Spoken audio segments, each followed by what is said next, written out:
শুভেচ্ছা। দেশের সংবাদে স্বাগত জানাচ্ছি সুমাইয়া সাজ্জাদ। শুরুতেই সংবাদ শিরোনাম।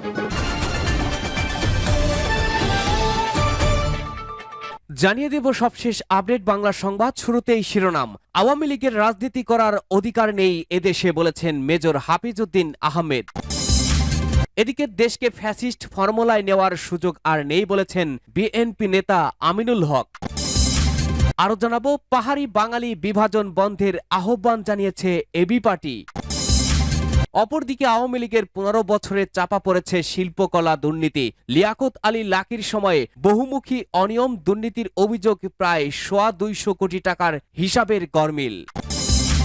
অন্যদিকে বাংলাদেশিদের উল্টো করে ঝুলিয়ে রাখার বক্তব্য, অমিত শাহের এই বক্তব্য আন্তর্জাতিক আইনের পরিপন্থী, কড়া প্রতিবাদ বাংলাদেশের।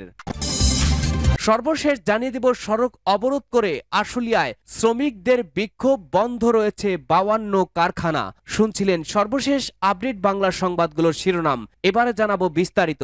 আজকের সংবাদ সম্পর্কে আপনার মূল্যবান মতামত লিখে জানান। জানিয়ে দিন কোন স্থান থেকে এই সংবাদ শুনছেন অথবা দেখছেন। ভিডিওটি ভালো লাগলে লাইক, কমেন্ট, শেয়ার করে সবার আগে সবশেষ আপডেট সংবাদ পেতে চ্যানেলটি সাবস্ক্রাইব করে পাশের বেল বাটনে প্রেস করুন।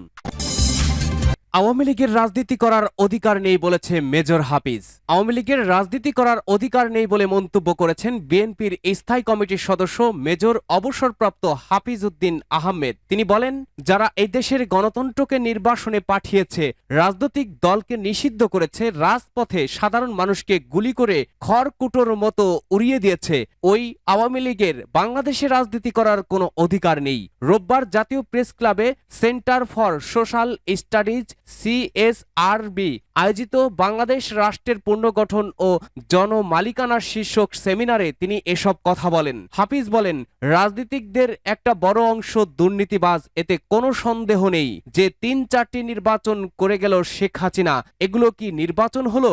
এগুলোতে কি পেয়েছি আমরা? এভাবে জনগণের সাথে প্রতারণা বিশ্বের কোনো সরকার করেনি। কিভাবে ব্যাংক ব্যবস্থা ধ্বংস করে দিয়ে গেছে, কিভাবে পুলিশ বাহিনীকে একটা দুর্বৃত্ত বাহিনীতে পরিণত করেছে। অনুষ্ঠানে উপস্থিত ছিলেন ঢাকা বিশ্ববিদ্যালয়ের অধ্যাপক হাসানুজ্জামান চৌধুরী, কবি আব্দুল হাই শিকদার প্রমুখ।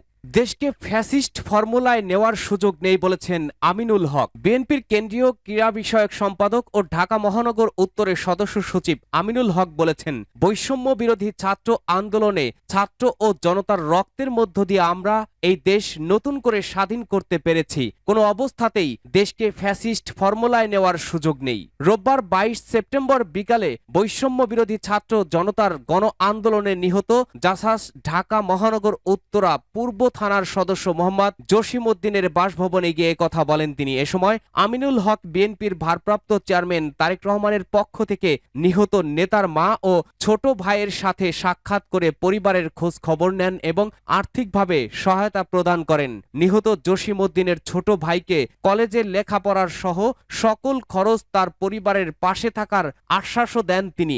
আমিনুল হক বলেন, স্বৈরাচার আওয়ামী সরকার বাংলাদেশে এক বর্বর শাসন কায়েম করেছিল। কোনো অবস্থাতেই সেই শাসনের পুনরাবৃত্তি আর দেশে হতে দেয়া যাবে না। ছাত্র জনতার গণ আন্দোলনে স্বৈরাচার আওয়ামী লীগ হাজার হাজার ছাত্র জনতাকে নৃশংসভাবে গুলি করে হত্যা করেছে। এই হত্যাকাণ্ডের সাথে জড়িত কেউ পার পাবে না, প্রত্যেকের বিচার করা হবে। তিনি বলেন, বিএনপির ভারপ্রাপ্ত চেয়ারম্যান তারেক রহমান ছাত্র জনতার গণ আন্দোলনে সারা দেশে নিহত ও আহত পরিবারের সার্বিক খোঁজখবর নিচ্ছেন এবং তাদের পরিবারকে আর্থিকভাবে সহায়তা করছেন।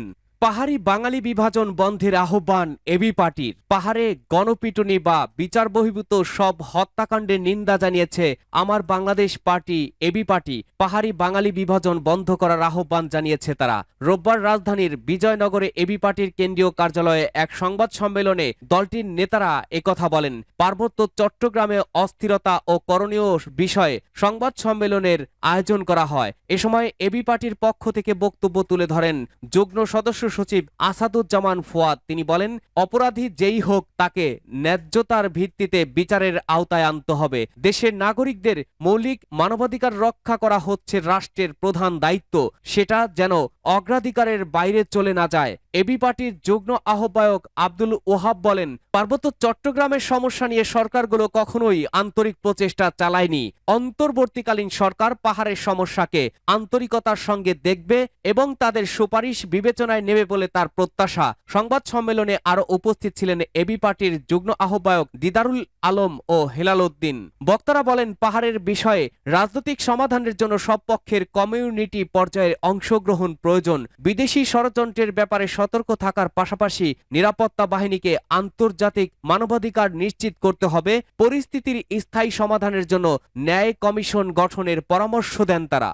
আওয়ামী লীগের 15 বছরে চাপা পড়েছে শিল্পকলার দুর্নীতি। লিয়াকত আলী লাকির সময়ে বহুমুখী অনিয়ম দুর্নীতির অভিযোগ প্রায় 200 কোটি টাকার হিসাবে গরমিল। বাংলাদেশ শিল্পকলা একাডেমির জন্য টাকার অঙ্কে বরাদ্দ গত 15 বছরে বেড়েছে 10 গুণ। প্রতিষ্ঠানটির জন্য চলতি অর্থ বছরে বাজেট 100 কোটি টাকারও বেশি। কয়েক বছর ধরেই বছরব্যাপী বিপুল ব্যয়ে অনুষ্ঠিত হয়েছে বিভিন্ন কর্মশালা ও অনুষ্ঠান। দেশজুড়ে হয়েছে নাটক ও যাত্রাপালার আয়োজন। এসবের আড়ালে বারবার চাপা পড়েছে 200 কোটি টাকার হিসাবের গরমিল, নিয়োগে অনিয়ম আর সাবেক মহাপরিচালক লিয়াকত আলী লাকির বহুমুখী স্বেচ্ছাচারিতার খবর। বরাদ্দের সঙ্গে বেড়েছে দুর্নীতির পরিমাণও।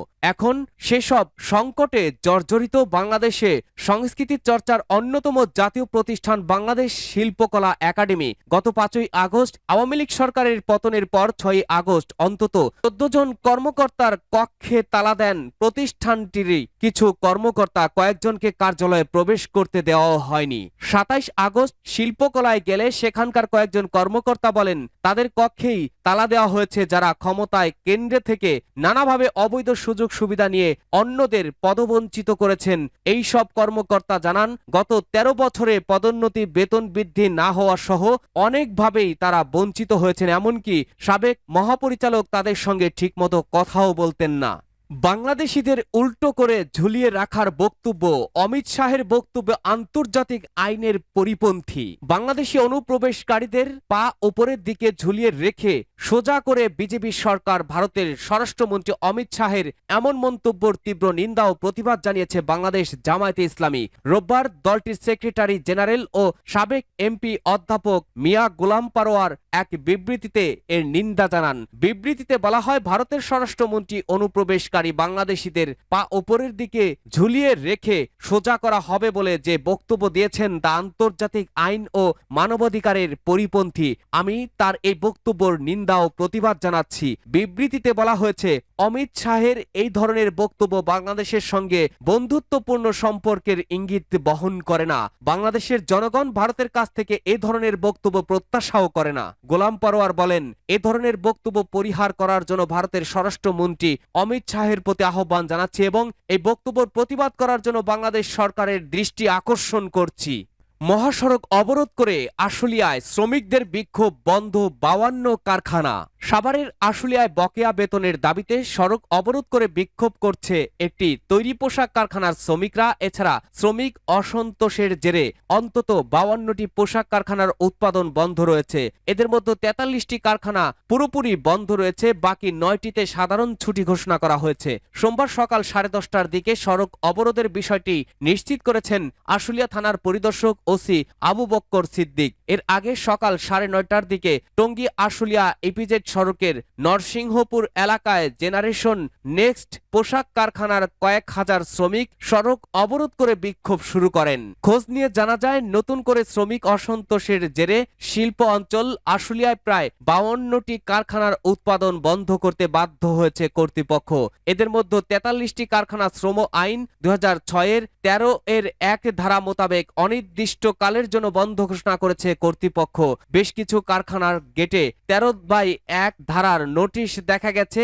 এছাড়া জেনারেশন নেক্সট নামের পোশাক কারখানার শ্রমিকরা সড়ক অবরোধ করে বিক্ষোভ করছেন। সড়ক অবরোধ করা শ্রমিকরা জানান, অন্যান্য কারখানার শ্রমিকরা বিভিন্ন দাবি করলেও তারা উৎপাদন চালু রেখেছেন।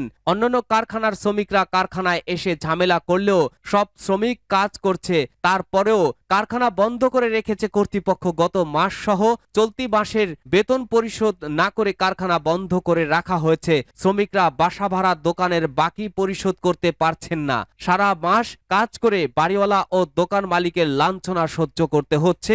এর আগে প্রশাসনের পক্ষ থেকে বেতন পরিশোধের আশ্বাস দেওয়া হলেও বেতন পরিশোধ করেনি মালিক পক্ষ। তাই আজ বাধ্য হয়ে শ্রমিকরা রাস্তায় নেমেছে।